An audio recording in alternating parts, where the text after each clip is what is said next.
শেষ কথা, তুমি দায়িত্ব নিয়ে জন্মাওনি তোমাকে আঘাত দেওয়া মানুষগুলোর ভুলগুলো সারিয়ে দেওয়ার জন্য।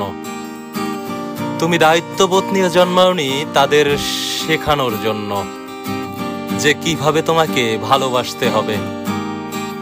তোমার দায়িত্ব না এটা একটা সম্পর্ক টেনে নিয়ে যাওয়া যেখানে তুমি ধীরে ধীরে নিজের আলো হারিয়ে ফেলছো, শুধু এই কারণে যে ভালোবাসার মানুষটা এখনো নিজের শক্তি এবং অনুভূতি খুঁজে পায়নি।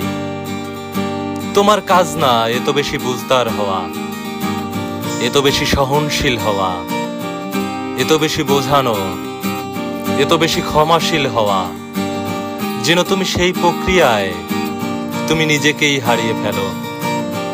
তোমার কাজ না ভালোবাসা নিয়ে কাউকে তার রূপে পরিণত করা। তোমার আসল দায়িত্ব হলো নিজেকে নিজের মতো করে বাঁচানো। যদি প্রিয় মানুষটা না বুঝে তাকে জোর করে বোঝাতে যেও না কিরকম ভালোবাসা চাও তুমি। তোমার দায়িত্ব হলো তোমার নিজের চাহিদাকে সম্মান করা, প্রয়োজনকে সম্মান করা, তোমার অন্তর্জ্ঞানকে বিশ্বাস করা। তুমি যেই ভালোবাসার জন্য অপেক্ষা করছো সেই ভালোবাসাও তোমার জন্য অপেক্ষা করছে, কিন্তু সেটা তখনই তোমাকে খুঁজে পাবে যখন তুমি তোমার নিজের প্রাপ্যের চেয়ে একটু কমে মানিয়ে নাও।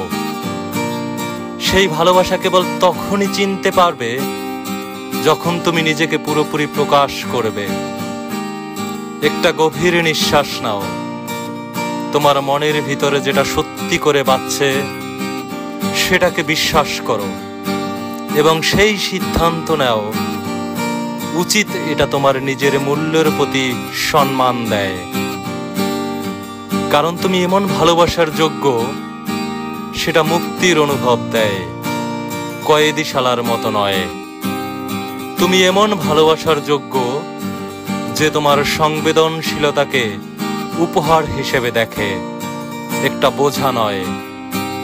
যে কেউ তোমায় তোমার নিজের বিশ্বাস নিয়ে সন্দেহ জাগায় তাদেরকে ছেড়ে চলে আসো। যে তোমার বিশ্বাস রাখে তুমি তার কাছেই প্রমাণ পাবে। যদি তুমি ভালো করে লক্ষ্য করো তুমি তার দিকেই এগিয়ে যাও। জীবনের শান্তি এবং খুশির বৃষ্টি ঝরুক তোমার জীবনে, ভালোবাসায় পরিপূর্ণ হয়ে যাক তোমার জীবন।